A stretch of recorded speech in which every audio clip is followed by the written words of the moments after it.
السلام علیکم ورحمۃ اللہ وبرکاتہ.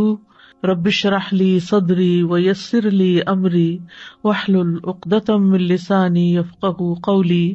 من کان یرید حرث الآخرۃ نزد لہ فی حرثہ ومن کان یرید حرث الدنیا نؤتہ منہا وما لہ فی الآخرۃ من نصیب. جو کوئی آخرت کی کھیتی چاہتا ہے ہم اس کے لیے اس کی کھیتی میں اضافہ کریں گے، اور جو کوئی دنیا کی کھیتی چاہتا ہے اسے ہم اس میں سے کچھ دے دیں گے، اور آخرت میں اس کے لیے کوئی حصہ نہیں. ہم سب جانتے ہیں کہ موت ایک اٹل حقیقت ہے.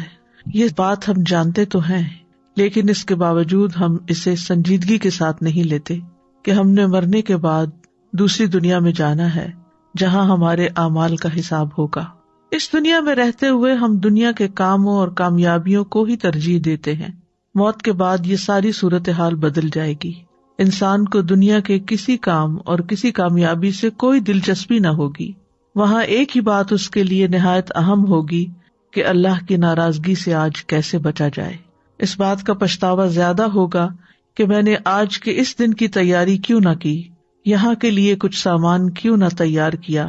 دنیا کی زندگی میں بہت سے لوگ پریشانی کے وقت ساتھ کھڑے ہو جاتے ہیں، لیکن وہاں تنہا اکیلے ہی ساری صورتحال کا سامنا کرنا ہوگا. عقل مند وہ ہے جو آج کے دن میں کل کی تیاری کرے، جو کام بھی کرے اسے آخرت کو مد نظر رکھتے ہوئے کرے. آخرت کا چاہنے والا ہر کام آخرت کی نیت سے ہی کرے گا، اور دنیا کا پرستار دنیا ہی کے لیے، جبکہ یہ ایک حقیقت ہے کہ آخرت کا ثواب دنیا کے بدلے سے بہتر ہے. آئیے ہم اپنا جائزہ لیتے ہیں کہ ہماری بھاگ دوڑ کس مقصد کے لیے ہے، کس نیت کے ساتھ ہے. تو اس آیت میں جو سورۃ الشورى کی آیت نمبر 20 ہے، اللہ سبحانہ وتعالی ہمیں یہ بتا رہے ہیں کہ جو شخص اپنے عمل کے ذریعے آخرت کا ثواب چاہتا ہے وہ اللہ کے حقوق ادا کرتا ہے، وہ بندوں کے حقوق ادا کرتا ہے. تو ہم اس کے عمل کو قبول کر کے اس کو اس کا اجر بڑھا چڑھا کر دیتے ہیں، نیکی کا ثواب بڑھا کر 10 گنا کر دیتے ہیں، اور 10 گنا کے بعد جتنا چاہتے ہیں اضافہ کر دیتے ہیں. اور جو اپنے عمل، اپنی محنت، اپنی کوشش، ان سب چیزوں کے ذریعے سے صرف دنیا چاہتا ہو تو ہم اس کو صرف اتنا ہی دیتے ہیں جتنا ہم نے اس کے لیے تقدیر میں تقسیم کر دیا ہے. ملے گا وہی جو ہم نے لکھ دیا ہے، اور دوسری طرف آخرت میں اس کے لیے کوئی ثواب نہ ہوگا. اس آیت میں آخرت پر ایمان لانے والوں اور نہ لانے والوں کے حال کا ذکر کیا گیا ہے. مومن اپنے عمل سے آخرت کا امیدوار ہوتا ہے، اس کے بہت سے یا کم اعمال آخرت کی چاہت سے خالی نہیں ہوتے. لیکن جو شخص دنیا میں ہی سارے فائدے چاہتا ہے وہ حقیقت میں پھر آخرت پر ایمان نہیں لاتا. قشیری کہتے ہیں ظاہری طور پر یہ آیت کافر کے بارے میں ہے، دنیا اس کے لیے وسیع ہے تو ضروری ہے کہ یہ بات اس کو دھوکے میں ڈال دے، کیونکہ دنیا تو باقی رہنے والی نہیں. تو فرمایا من کان یرید حرث الآخرۃ نزد لہ فی حرثہ، جو کوئی آخرت کی کھیتی کا ارادہ کرتا ہے. حرث لغت میں مصدر ہے، اس کا معنی ہوتا ہے زمین میں بیج ڈالنا، کچھ بونا، تاکہ وہ کھیتی اگائے جو لوگوں کو فائدہ دے. اور یہاں اس سے اس کے اعمال کے اثرات اور اس کے نتائج مراد ہیں. ان کو بیجوں کے ثمرات کے ساتھ تشبیہ دیتے ہوئے کھیتی کہا، یعنی اعمال کے اثرات اور نتائج مراد ہے. حرث سے مراد کیا ہے؟ جو انسان کوشش کرتا ہے اس کا نتیجہ. تو من کان یرید حرث الآخرۃ، جو شخص آخرت کی کھیتی چاہتا ہے، یعنی اپنے عمل کا بدلہ آخرت کے ثواب کی شکل میں چاہتا ہے، اللہ کی رضا کا ارادہ رکھتا ہے، اللہ کے دیدار کا ارادہ رکھتا ہے، تو اللہ سبحانہ وتعالی انہی اعمال کو جن کا بدلہ دنیا میں بہت تھوڑا ملتا وہ آخرت کے لیے کئی گنا بڑھا کر زیادہ عطا کرتا ہے. اور آخرت کی کھیتی کی اچھائی یہ ہے کہ وہ ایسی کھیتی ہے جس کو کئی گنا زیادہ بڑھا دیا جاتا ہے اور اس میں برکت رکھی گئی ہے، اور اس کے اثرات اور افادیت اس کے مالک کے لیے باقی رہتے ہیں دنیا کی کھیتی کے برعکس. کیونکہ دنیا کی کھیتی میں برکت نہیں دی جاتی، نہ اس میں کئی گنا اضافہ کیا جاتا ہے، نہ ہی دنیا کی کھیتی اپنے مالک کے لیے قائم رہتی ہے، اور موت آنے کی صورت میں یہ اپنے مالک سے ختم ہو جاتی ہے، یعنی ملکیت بھی ختم ہو جاتی ہے انسان کی، اور تمام کی تمام دنیا آخرت کے آنے پر ختم ہو جاتی ہے. تو حقیقت یہ ہے کہ دنیا میں انسان جتنی بھی محنت کر لے، ملنا اس کو وہ ہے جو اس کے نصیب کا ہے، اور اگر اس کے نصیب میں بہت بھی لکھا ہے تو بھی آخرت کے مقابلے میں وہ بہت قلیل ہے، کیونکہ والآخرۃ خیر وابقیٰ، آخرت بہتر بھی ہے اور باقی رہنے والی بھی ہے، اور دنیا حقیر تر ہے اور ختم ہو جانے والی ہے۔ تو من کان یرید الحرث الآخرہ نزد لہ فی حرثہ، نزد لہ ہم زیادہ کر دیتے ہیں اس کی کھیتی میں، یعنی اس کے نتائج میں۔ مراد کیا ہے؟ یعنی اس کو مزید عبادت کی توفیق بھی ملتی ہے، اطاعت میں آسانی بھی ملتی ہے، خیر و بھلائی کے کام اور زیادہ وہ کرتا چلا جاتا ہے۔ اور ایک قول یہ ہے کہ آخرت کی کھیتی سے مراد اطاعت کے کام ہے، یعنی جو اطاعت کا کام کرتا ہے اس کے لیے ثواب بھی ہے۔ اور ویسے بھی کہتے ہیں نا کہ ایک نیکی دوسری نیکی کو دعوت دیتی ہے۔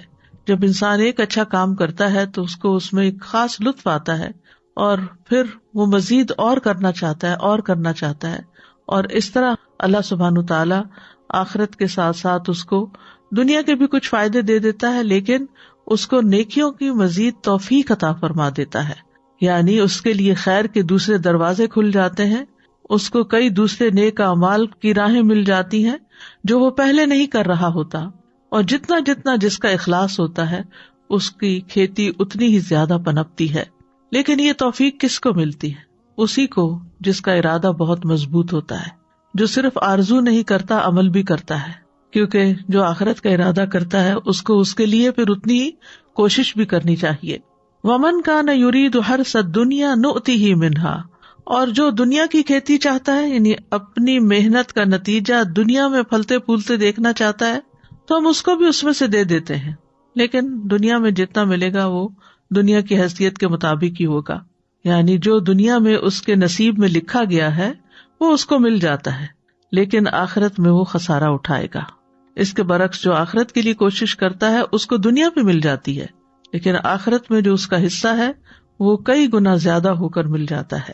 پھر اسی طرح اس کا یہ معنی بھی کیا گیا ہے کہ جو اپنے عمل کے ذریعے دنیا کی خواہشات کو حاصل کرنے کا ارادہ رکھتا ہے تو ہم اس کو اتنا ہی دے دیتے ہیں جتنا ہم نے اس کے لیے دنیا کے ساز و سامان اور زینتوں میں سے مقدر کیا ہوتا ہے، کیونکہ اس کی غرض و غایت اور مقصود صرف دنیا تھی، اس نے آخرت کے لیے کچھ نہیں کیا تھا، نہ آخرت کے ثواب کی امید لگائی تھی اور نہ ہی آخرت کے عقاب سے کوئی اسے ڈر ہوا تھا۔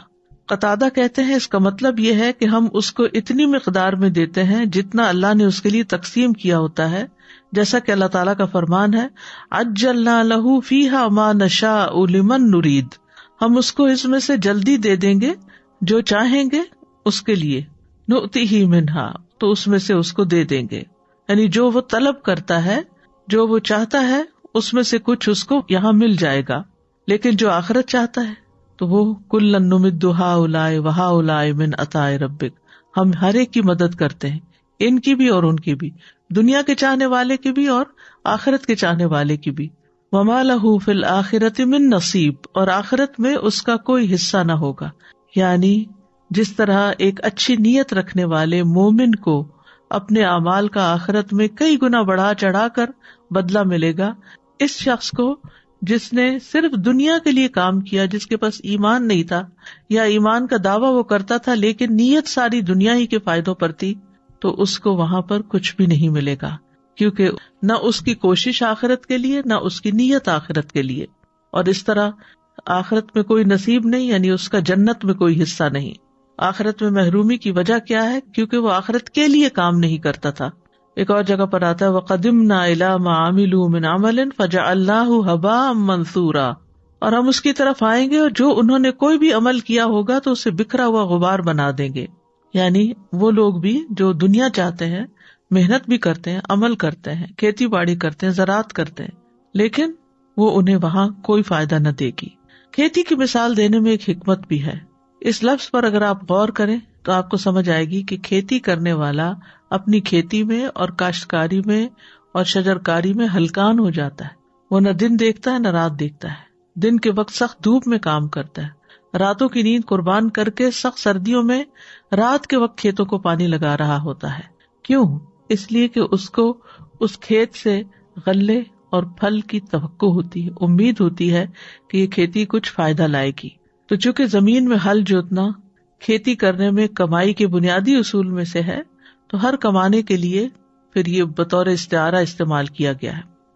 اسی سے ابن عمر کا فرمان ہے، آپ دنیا کی کھیتی اس طرح کریں گویا آپ نے ہمیشہ زندہ رہنا ہے، اور آخرت کے لیے اس طرح عمل کریں جیسے کل ہی آپ کو موت آنی ہے. یعنی اگر آپ ایک دن دنیا کی کھیتی نہیں کریں گے تو آپ کہیں گے کہ کل بھی وقت مل جائے گا، لیکن آخرت کے لیے فوری عمل کریں کیونکہ ہو سکتا ہے کل وقت نہ ملے. اسی سے نام حارث ہے. حارث کہتے ہیں کسان کو، تو کسان کو اس کے اس عمل کی وجہ سے یہ نام دیا گیا ہے. اسی طرح انسانوں میں سے بھی نام حارث رکھا جاتا ہے، اور یہ ایک سچا اور اچھا نام ہے. نبی صلی اللہ علیہ وسلم نے فرمایا عبداللہ اور عبد الرحمن سب سے بہترین، اور حمام اور حارث سب سے سچے نام ہیں، جبکہ بدترین نام حرب اور مرہ ہے. حرب کہتے ہیں جنگ کو، اور مرہ کہتے ہیں کڑوے کو. تو زمین سے کیا ملتا ہے انسان کو، کیا نکلتا ہے اس کے لیے؟ جتنی وہ محنت کرتا ہے، جتنا وہ اپنی پوری کوشش کے ساتھ ساتھ اپنے ذہن کے ساتھ ساتھ سوچ سمجھ کر اس میں وقت کے آنے پر مناسب موسم پر وہ کھیتی لگاتا ہے. تو دنیا اور آخرت کے ثواب کے حوالے سے لوگوں کی کچھ قسمیں ہیں. نمبر 1، عبادت کو بغیر ثواب کے کرنے والے. یعنی کچھ لوگ ایسے ہیں کہ جو عمل کرتے ہیں، نماز روزہ کرتے ہیں، حج زکوٰۃ بھی کرتے ہیں، علم بھی حاصل کرتے ہیں، لیکن ان کے دل میں ان ساری کوششوں کی یہ خواہش نہیں ہوتی کہ اس کا ہمیں آخرت میں بدلہ ملے. نیت کے بغیر ہی کر رہے ہیں. نماز ہے تو مشینی طور پر پڑھے جا رہے ہیں، زکوٰۃ ہے تو چونکہ زکوٰۃ فرض ہے اس لیے دینی ہے دے دیا، لیکن ان کی نیت اور ارادہ نہیں ہوتا پیچھے کوئی کہ ہمیں اس کا آخرت میں ثواب ملے. نمبر 2، عبادت کے کاموں میں آخرت کا ثواب اور دنیا کا بھی ثواب کا ارادہ رکھنے والے. تو یہ دوسری قسم کے لوگ ہیں جو عبادت کے عمل اس طرح ادا کرتے ہیں کہ وہ عبادت کے عمل کے ذریعے آخرت کا ارادہ بھی رکھتے ہیں اور دنیا کا بھی. جیسے کوئی انسان جہاد کرتا ہے لیکن اس سے دنیا کے ساز و سامان کا بھی ارادہ کرتا ہے. آپ سے پوچھا گیا کہ اگر کوئی جہاد کرتا ہے لیکن وہ چاہتا ہے کہ آخرت کے ساتھ ساتھ اس کو دنیا میں بھی ملے، تو آپ نے فرمایا اس کو کوئی ثواب نہیں. تیسرا وہ ہے عبادت کے کام سے آخرت کا ثواب حاصل کرنے والے لوگ. تو یہ تیسری قسم ہے جو عبادت کے اعمال اس طرح ادا کرتے ہیں کہ وہ اس سے آخرت کے ثواب کا ارادہ رکھتے ہیں، اور اس کے علاوہ دیگر فوائد بھی جو عبادت کے نتیجے میں ہوتے ہیں ان کا بھی وہ ارادہ کرتے ہیں. تو ایک لحاظ سے یہ ایک شرعی مصلحت ہے اور شرعی احکام میں اس کو ملحوظ رکھا گیا ہے. چوتھی قسم وہ ہے جو دنیاوی کام آخرت کے اجر کی نیت کے بغیر کرنے والے ہیں. جیسے دنیا کے کام ہے، کھانا پینا چلنا پھرنا، تو اگر انسان آخرت کی نیت کے بغیر کام کرتا ہے، اس میں ثواب کی نیت نہیں ہوتی، تو نہ اس کو اجر ملے گا نہ گناہ ملے گا، کیونکہ وہ روٹین میں اپنے دنیا کے روز کے کام کر رہا ہے. یہ ایسے لوگوں کا حال ہے جو غافل اور لا علم ہے. پانچویں قسم کے لوگ وہ عقل مند ہیں کہ جو مباح کاموں کو بھی آخرت کی نیت سے کرنے والے ہیں. کھانا کھا رہے ہیں لیکن اس میں بھی ان کی نیت اچھی ہے، گھر کے کام کاج کر رہے ہیں، جاب کر رہے ہیں، محنت مشقت مزدوری کر کے اپنے بیوی بچوں کے لیے کما کے لاتے ہیں، لیکن اللہ کی رضا کے لیے کہ اللہ نے ہم پر یہ ذمہ داری ڈالی ہے، تو ان کا وہ کام چاہے وہ پیورلی دنیا کا کام کیوں نہیں، اس پر بھی ان کو اجر ملے گا، کیونکہ انہوں نے یہ سب کچھ اللہ کی رضا کے لیے کیا اور آخرت میں اجر پانے کے لیے کیا. وہ سوتے بھی ہیں تو اس لیے تاکہ ان کی تھکاوٹ دور ہو اور وہ زیادہ سے زیادہ اچھی عبادت کر سکیں. وہ جسمانی ورزش کرتے ہیں، ایکسرسائز کرتے ہیں تاکہ وہ اطاعت کے کاموں پر قوت حاصل کر سکیں. تو بات یہیں پر آ کر رکتی ہے کہ جیسی نیت ویسا ہی پھل ہوگا، جو ارادہ ہوگا جس کے لیے کر رہے ہیں وہی سامنے آئے گا. ایک اور اعتبار سے بھی لوگوں کی تقسیم ہے. وہ کیا ہے؟ دنیاوی فائدوں کے حصول کے لیے نیک کام کرنے والے لوگ، یعنی بظاہر نیک کام کر رہے ہیں، مثلا تسبیح پڑھ رہے ہیں، ذکر کر رہے ہیں، لیکن مقصد کیا ہے؟ دنیا میں کچھ مل جائے اس کا. نماز اس لیے پڑھ رہے ہیں تاکہ ان کی ایکسرسائز ہو جائے، روزہ اس لیے رکھ رہے ہیں کہ ڈائٹنگ ہو جائے، حج پہ اس لیے جا رہے ہیں کہ ہالیڈیز ہو جائیں، یا اس کے علاوہ بھی جو بھی وہ نیک کام کرتے ہیں اس کے پیچھے وہ دنیا کا کوئی فائدہ سوچ لیتے ہیں. چلو کر لیتے ہیں، نیک کام ہی ہے نا، تو اس کا یہ اور یہ اور یہ فائدہ ہو جائے گا. تو بہت سے لوگ اللہ کی رضا حاصل کرنے کے لیے نیک کام کرتے ہیں، جیسے نماز ہے، صدقہ ہے، صلہ رحمی ہے، احسان کرنا ہے، ظلم چھوڑ دینا، لیکن وہ ان کے ذریعے آخرت کا ثواب حاصل کرنے کی نیت نہیں کرتے، بلکہ اس کے بدلے میں چاہتے ہیں کہ اللہ اس کے مال کی حفاظت کرے.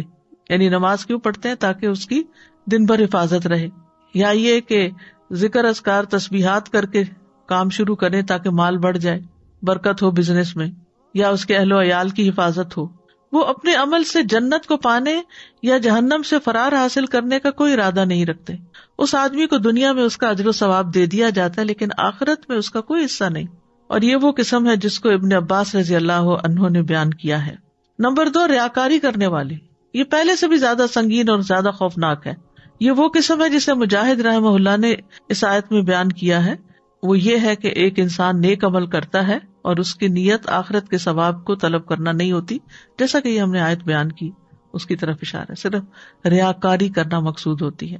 تیسرے وہ لوگ ہیں جو نیک اعمال کو دنیاوی غرض سے کرنے والے ہیں، یعنی نیک عمل کرتا ہے انسان اور اس سے مقصد اس کا کچھ مال حاصل کرنا ہوتا ہے. مثال کے طور پر حج کرتا ہے تاکہ کچھ مال کما سکے، دنیا حاصل کرنے کے لیے ہجرت کرتا ہے، یا وہ مال غنیمت حاصل کرنے کے لیے جہاد کرتا ہے. تو اس آیت کی تفسیر میں اس قسم کو بھی بیان کیا جاتا ہے. یعنی جیسے ایک انسان علم حاصل کرتا ہے تاکہ اپنے گھر والوں کو پڑھا سکے، یا وہ اس کے ذریعے کوئی لیڈرشپ کا رول ادا کر سکے، یا قرآن سیکھتا ہے تاکہ وہ کسی مسجد میں کام کر کے نماز پڑھا کے کوئی جاب کر سکے. تو یہ وہ لوگ ہیں جو نیک اعمال کو دنیاوی غرض سے کرتے ہیں. تجوید اس لیے سیکھ رہے ہیں تاکہ اس کے ذریعے مال کما سکے. چوتھا وہ شخص ہوتا ہے جو ایمان سے محروم ہوتا ہے، یعنی ویسے ایمان نہیں ہے، کام اچھے کر رہے ہیں لیکن مسلمان نہیں ہے، تو ان کا بھی اجر کچھ نہیں ملے گا، کیونکہ قرآن مجید میں آتا ہے انما یتقبل اللہ من المتقین، اللہ متقی لوگوں سے ہی قبول کرتا ہے. تب ہمیں سوچنا چاہیے کہ ہم کیا چاہتے ہیں. مثلا ہم اگر اس وقت یہ لیکچر سن رہے ہیں تو کس نیت سے سن رہے ہیں، پڑھا رہے ہیں تو کس نیت سے پڑھا رہے ہیں، سیکھ رہے ہیں تو کس نیت سے سیکھ رہے ہیں، کیونکہ اللہ کے پاس دونوں بدلے ہیں، دنیا بھی ہے آخرت بھی ہے، دونوں کا مالک وہی ہے. ہم کیا چاہتے ہیں یہ اس پہ ڈیپینڈ کرتا ہے کہ ہمارا ارادہ کیا ہے. سورۃ النساء میں آتا ہے من کان یرید ثواب الدنیا فعند اللہ ثواب الدنیا والآخرہ وکان اللہ سمیعا بصیرا. جو شخص دنیا کا بدلہ چاہتا ہو تو اللہ ہی کے پاس دنیا اور آخرت کا بدلہ ہے، اور اللہ ہمیشہ سے سب کچھ سننے والا اور سب کچھ دیکھنے والا ہے. اسی طرح ایک اور جگہ سے پتہ چلتا ہے کہ دنیا چاہنے والے کو دنیا اور آخرت کے طلبگار کو آخرت ملے گی. سورۃ بنی اسرائیل میں ہے من کان یرید العاجلۃ عجلنا له فیہا ما نشاء لمن نرید ثم جعلنا له جہنم یصلاها مذموما مدحورا ومن اراد الآخرۃ وسعى لها سعیها وهو مؤمن فاولئک کان سعیهم مشکورا. جو شخص اس جلدی والی دنیا کا ارادہ رکھتا ہو ہم اس کو اس میں سے جلدی دے دیں گے، جو چاہیں گے، جس کے لیے چاہیں گے. پھر ہم نے اس کے لیے جہنم بنا رکھی ہے، یعنی جو دنیا چاہتا ہے اس کو دنیا میں سے دے دیں گے لیکن آخرت میں جہنم ہے اس کے لیے، اس میں داخل ہوگا مذمت کیا ہوا، دھتکارا ہوا. اور جس نے آخرت کا ارادہ کیا اور اس کے لیے کوشش کی جو اس کے لائق کوشش ہے جبکہ وہ مومن ہو، تو یہی لوگ ہیں جن کی کوشش ہمیشہ سے قدر کی ہوئی ہے. پھر دنیا چاہنے والے کو دنیا میں اعمال کا بدلہ مل جاتا ہے. سورۃ ہود میں آتا ہے من کان یرید الحیات الدنیا وزینتہا نوفی الیہم اعمالہم فیہا وہم فیہا لا یبخسون. جو کوئی دنیا کی زندگی اور اس کی زینت کا ارادہ رکھتا ہو ہم انہیں ان کے اعمال کا بدلہ اسی دنیا میں پورا دے دیں گے اور اس دنیا میں ان سے کمی نہ کی جائے گی، یعنی ان کی کوشش کے مطابق ان کو مل جائے گا. رسول اللہ صلی اللہ علیہ وسلم نے فرمایا اعمال کا دار و مدار نیتوں پر ہے. ہر انسان کے لیے وہی ہے جس کی اس نے نیت کی ہو. سو جس نے اللہ اور اس کے رسول کی طرف ہجرت کی تو اس کی ہجرت اللہ اور اس کے رسول کی طرف ہے، اور جس نے دنیا حاصل کرنے کے لیے ہجرت کی یا کسی عورت سے نکاح کرنے کے لیے تو اس کی ہجرت اسی کی طرف ہے جس کی طرف ہجرت کی نیت کی. اسی طرح رسول اللہ صلی اللہ علیہ وسلم نے فرمایا اس امت کو عظمت اور رفعت، دین و نصرت اور زمین میں اقتدار کی خوشخبری دے دو، سو جو ان میں سے آخرت کا عمل دنیا کے لیے کرے گا اس کا آخرت میں کوئی حصہ نہ ہوگا، لیکن اگر آخرت کی نیت سے کریں گے تو دنیا بھی ملے گی اور آخرت بھی ملے گی، دونوں مل جائیں گی. اگر حقیر دنیا کی نیت ہوگی تو حقیر ہی ملے گا، اور اگر بہترین آخرت کی نیت ہوگی تو بہترین ہی ملے گا. یہ بھی یاد رکھیے کہ جو عمل صرف اللہ کے لیے کیے جائیں وہی قبول ہوتے ہیں، باقی قبول نہیں ہوتے. ابو امامہ باہلی سے روایت ہے، وہ کہتے ہیں ایک شخص نبی صلی اللہ علیہ وسلم کے پاس حاضر ہوا اور کہنے لگا آپ بتائیے، ایک شخص جنگ کے لیے جاتا ہے اور ثواب اور شہرت دونوں کا طلبگار ہے، اسے ثواب بھی چاہیے، اسے فیم بھی چاہیے، اسے کیا ملے گا؟ آپ نے فرمایا اسے کچھ نہیں ملے گا. اس شخص نے یہ سوال 3 بار دہرایا. رسول اللہ صلی اللہ علیہ وسلم تینوں بار یہ فرما رہے تھے کہ اسے کچھ نہیں ملے گا. پھر آپ نے فرمایا اللہ صرف اس عمل کو قبول کرتا ہے جو خالص اس کے لیے کیا جائے اور اس کے ذریعے صرف اسی کا چہرہ مقصود ہو. اس کے برعکس دنیا داری کے لیے کیا گیا عمل ناقابل قبول ہے. رسول اللہ صلی اللہ علیہ وسلم نے فرمایا، بے شک اللہ تعالیٰ فرماتا ہے میں سب شریکوں سے بہترین ہوں، پس جس نے کسی کو میرے عمل میں شریک کیا تو وہ عمل اسی شریک کے لیے، یعنی میں نہیں لوں گا وہ. اے لوگوں، اپنے اعمال کو اللہ کے لیے خالص کرو، کیونکہ اللہ عز و جل خالص عمل کو ہی قبول کرتا ہے. اور یہ مت کہو کہ یہ چیز اللہ اور رشتہ دار کے لیے ہے، کیونکہ جو چیز رشتے کی خاطر کسی کو دی جاتی ہے تو وہ رشتے ہی کے لیے، اللہ کا اس میں کچھ حصہ نہیں. اور نہ یہ کہو کہ یہ چیز اللہ کے لیے اور تمہارے لیے، پس وہ تمہارے ہی لیے ہوگی، اللہ کے لیے اس میں کچھ نہیں ہوگا. مطلب کیا اس کا کہ اگر انسان کہے کہ میں تمہاری خوشی کے لیے یہ کر رہا ہوں اور اللہ کی خوشی کے لیے بھی کر رہا ہوں، تو بندے کی خوشی اگر اس کا دل چاہ تو وہ تو ہو جائے گا، لیکن اس کام میں پھر اللہ کی خوشی نہیں. جو کام اللہ کی خوشی کے لیے بس وہ اللہ ہی کی رضا کے لیے دل میں انسان کی نیت ہونی چاہیے. لیکن یہ ہے کہ جب آپ اللہ کو راضی کرنے کے لیے بندوں کے ساتھ احسان کرتے ہیں تو بندے واقعی راضی ہو جاتے ہیں. لیکن اگر آپ اللہ کو بلا کر صرف بندوں کو راضی کرنے کے پیچھے چل پڑتے ہیں تو بعض اوقات بندے بھی راضی نہیں ہوتے اور اللہ تو ویسے ہی راضی نہیں. اسی طرح ایک ہی عمل مختلف نیتوں کی بنا پر قبول یا رد ہو جاتا ہے. رسول اللہ صلی اللہ علیہ وسلم نے فرمایا، گھوڑے 3 قسم کے ہیں، یہ ایک آدمی کے لیے باعث اجر ہیں، ایک آدمی کے لیے پردہ پوشی کا باعث ہے، اور ایک کے لیے بوجھ اور گناہ کا سبب ہے. وہ گھوڑے جو اس کے مالک کے لیے اجر کا سبب ہیں تو ان کا مالک وہ آدمی ہے جو انہیں اللہ کے راستے میں پالتا ہے، اچھی نیت سے تیار کرتا ہے. تو یہ گھوڑے کوئی چیز اپنی پیٹ میں نہیں ڈالتے مگر اللہ اس کی وجہ سے اس کے لیے اجر لکھ لیتا ہے. جیسے آپ اللہ کے راستے میں اپنی گاڑی لے جا رہے ہیں اور اس میں پیٹرول ڈلواتے ہیں صرف اس لیے کہ اللہ کی رضا ہو، اس کو بوجھ نہیں سمجھتے، تو وہ اللہ ہی کے لیے ہے. لیکن اس کے برعکس اگر دنیا کے مقاصد ہیں تو پھر دنیا کے لیے، اور اگر انہیں وہ چراگاہ میں چراتا ہے تو وہ کوئی چیز بھی نہیں کھاتے مگر اللہ اس کے لیے ان کے لیے اجر لکھ لیتا ہے. اگر وہ انہیں کسی نہر سے پانی پلاتا ہے تو پانی کے ہر قطرے کے بدلے جسے وہ پیٹ میں اتارتے ہیں اس کے لیے اجر ہے. حتیٰ کہ آپ نے ان کے پیشاب اور لید کرنے میں بھی اجر کا تذکرہ کیا. اور اگر یہ گھوڑے 1 یا 2 ٹیلوں کا فاصلہ دوڑیں تو اس کے لیے ہر قدم کے عوض جو وہ اٹھاتے ہیں اجر لکھ لیا جاتا ہے. سبحان اللہ، یعنی اجر کی قسمیں آپ دیکھیں. ایک گھوڑا جو اللہ کے راستے میں آپ نے دیا، پھر وہ کھائے، وہ پیے، وہ پیشاب کرے، وہ چلے دوڑے، وہ کچھ بھی کرے، وہ ایک قطرہ بھی پانی پیے تو وہ پانی پلانے کا بھی اجر آپ کو مل رہا ہے. پانی وہ پی رہا ہے، اجر آپ کو مل رہا ہے. دانا وہ کھا رہا ہے، اجر آپ کو مل رہا ہے. دوڑ وہ رہا ہے، تھک وہ رہا ہے، اجر آپ کو مل رہا ہے. یعنی اس کے ریشے ریشے کے ساتھ آپ کے لیے اجر لگ جاتا ہے. اور اس سے پتہ چلتا ہے کہ اچھی نیت کی برکت کتنی زیادہ ہوتی ہے. اور وہ انسان جس کے لیے باعث پردہ ہے تو یہ وہ آدمی ہے جو انہیں عزت اور شرف اور زینت کے طور پہ رکھتا ہے، اور تنگی آسانی ہر حال میں ان کی پشتوں اور ان کی پیٹھوں کا حق نہیں بھولتا، یعنی ان کا خیال رکھتا ہے، اس کے لیے بھی کچھ نہ کچھ اجر ہوگا. رہا وہ آدمی جس کے لیے وہ بوجھ ہے تو وہ شخص ہے جو انہیں ناشکری کے طور پر غرور اور تکبر کرنے اور لوگوں کو دکھانے کے لیے رکھتا ہے، تو یہ وہی ہے جس کے لیے یہ گھوڑے بوجھ کا باعث ہے. تو اس سے یہ پتہ چلتا ہے کہ نیت کی خرابی کی وجہ سے بڑے سے بڑے اعمال حقیر ہو جاتے ہیں. نیت کا وبال دجال سے زیادہ خطرناک ہے. ابو سعید سے روایت ہے، وہ کہتے ہیں کہ رسول اللہ صلی اللہ علیہ وسلم ہمارے پاس تشریف لائے، ہم مسیح دجال کا ذکر کر رہے تھے تو آپ نے فرمایا، کیا میں تمہیں ایسی چیز نہ بتاؤں جو میرے نزدیک تمہارے لیے مسیح دجال سے بھی زیادہ خطرناک ہے؟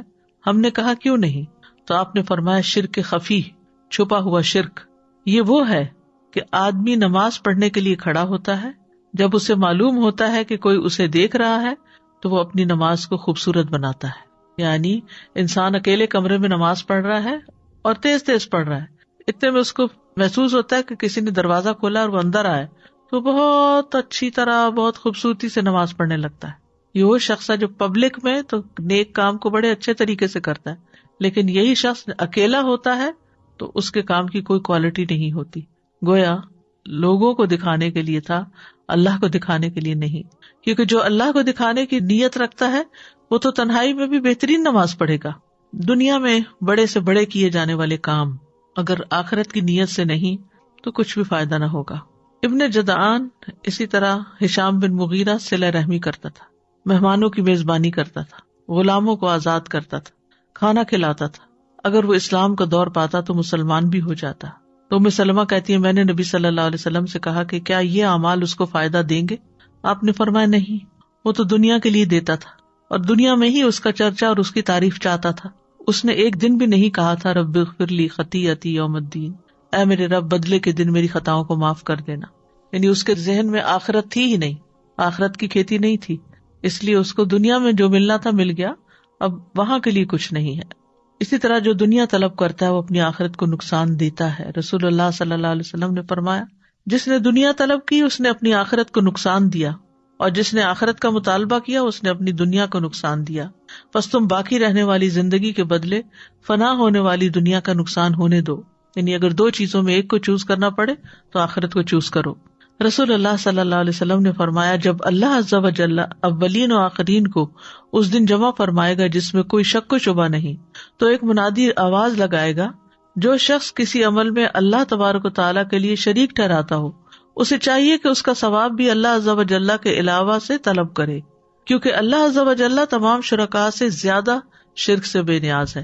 یعنی جو کام جس کے لیے کیا ہے اب اسی سے بدلہ لو، اللہ کی طرف سے تمہیں کچھ نہیں ملنے والا. اسی طرح دین کا کام بھی اگر دنیا کی نیت سے کیا جائے، شہرت کی نیت سے کیا جائے تو اس کا بھی کوئی اجر نہیں ہوگا.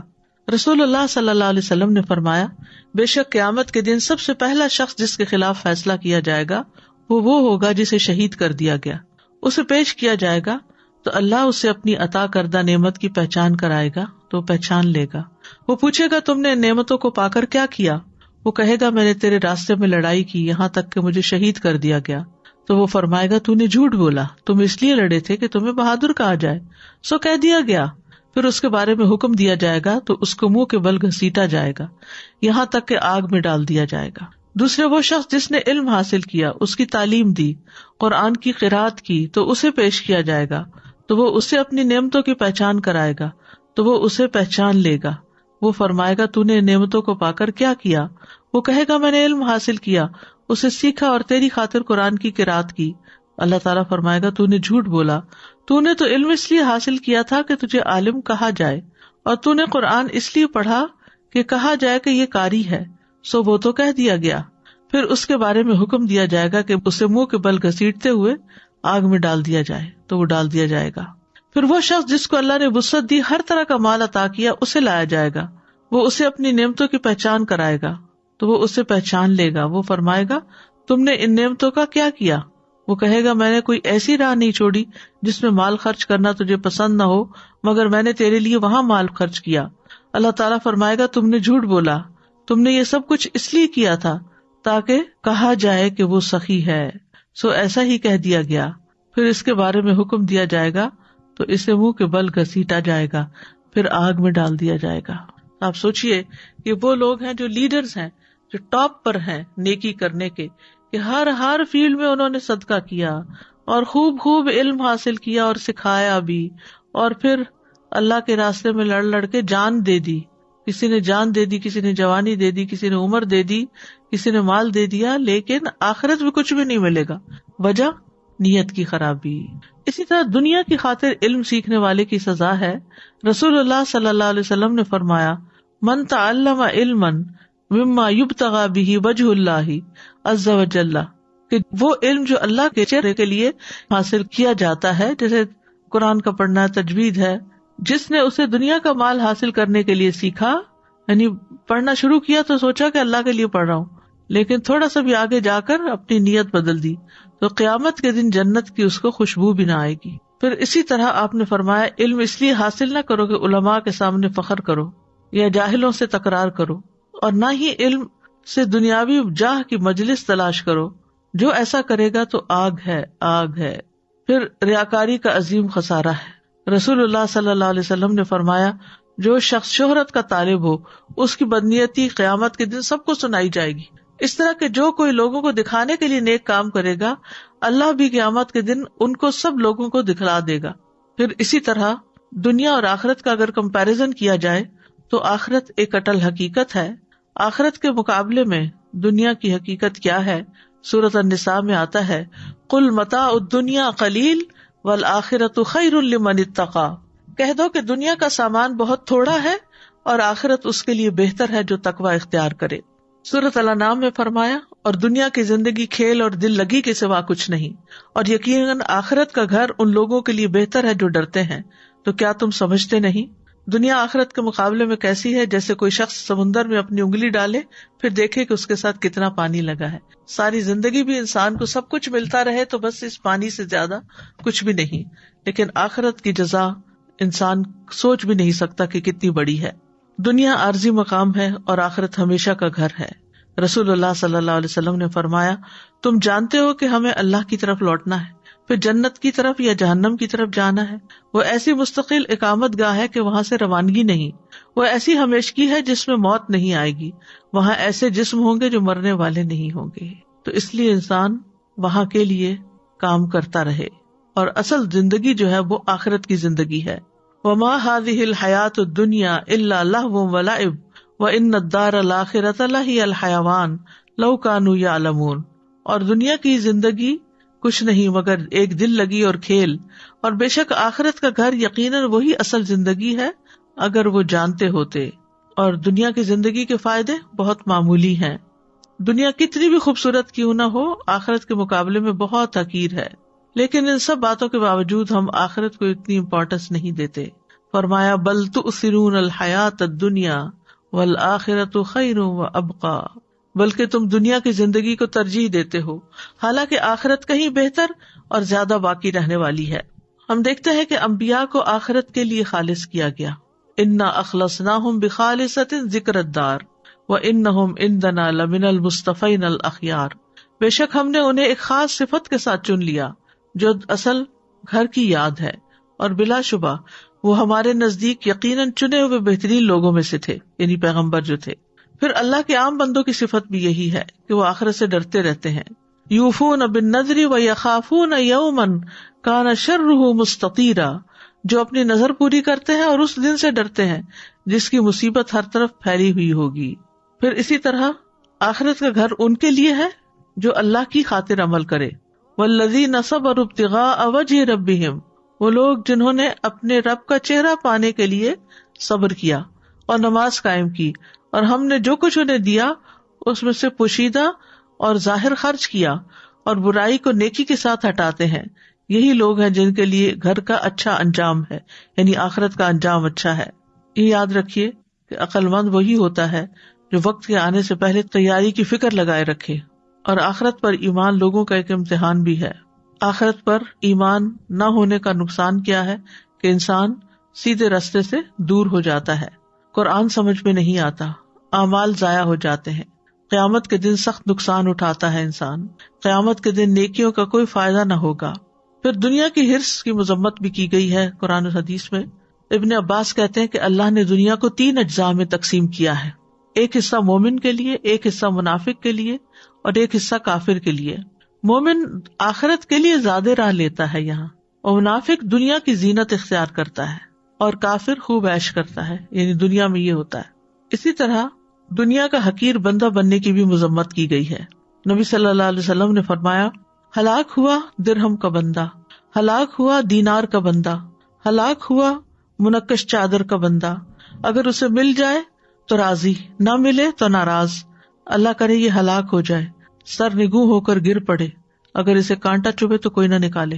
یہ نبی صلی اللہ علیہ وسلم کی بد دعا ہے ایک طرح سے اس شخص کے لیے کہ جو ہر کام صرف دنیا کے فائدے کے لیے کرتا ہے۔ آخرت چاہنے والے دنیا کو ایک ضرورت سمجھتے ہیں، دنیا سے محبت نہیں کرتے۔ دنیا اور آخرت میں سے ایک کو راضی کرنا ہوتا ہے۔ علی رضی اللہ عنہ کہتے ہیں، دنیا اور آخرت آپس میں 2 سوتنے ہیں، آپ جتنا ایک کو راضی کریں گے دوسری آپ سے اتنی ہی ناراض ہو جائے گی۔ دنیا کس لیے ہے؟ تاکہ ہم اپنی آخرت کمائیں، اس لیے ہم اپنے آپ کو آخرت کے کاموں میں مشغول کر لیں اور دنیا کو امانت سمجھتے ہوئے زندگی گزاریں۔ حسن کہتے ہیں، اللہ ان لوگوں پر رحم کرے جن کے نزدیک دنیا ایک امانت تھی اور انہوں نے اس امانت کو، اس ہستی کو ادا کر دیا جس نے ان کو اس دنیا پر امانت دار بنایا تھا، پھر وہ ہلکے پھلکے ہو کر چل دیے۔ ابو سلیمان کہتے ہیں، دنیا کی خواہشات سے صبر صرف وہی کر سکتا ہے جس کے دل میں وہ چیز ہو جو اسے آخرت کے ساتھ مشغول کر دے، لہذا صرف ضرورت کی دنیا رکھنی چاہیے۔ سفیان کہتے ہیں، دنیا میں سے اپنے جسم کے لیے لے لو اور آخرت میں سے اپنے دل کے لیے لے لو۔ سفیان ثوری کہتے ہیں، دنیا میں بے رغبتی لوگوں سے بے رغبتی اختیار کرنا ہے، اور سب سے پہلے اپنے نفس کے متعلق زہد اختیار کرو. دنیا کے ساتھ ساتھ آخرت کی بھلائی کے لیے دعا کرنی چاہیے. ربنا آتنا فی الدنیا حسنۃ وفی الآخرۃ حسنۃ وقنا عذاب النار. پھر عافیت کا سوال کرنا چاہیے. اللہم انی اسألک العافیۃ فی الدنیا والآخرہ اللہم انک عفو تحب العفو فاعف عنا. قیامت کے دن کی رسوائی سے پناہ مانگنی چاہیے. اللہم لا تخزنی یوم القیامہ. قیامت کے دن کی تنگی سے پناہ مانگنی چاہیے. اللہم انی اعوذ بک من ضیق الدنیا وضیق یوم القیامہ. کرنے کے کام یہ ہے کہ نمبر 1 ہر کام اللہ کی رضا حاصل کرنے کی نیت سے کریں الا ابتغاء وجہ ربہ الاعلی.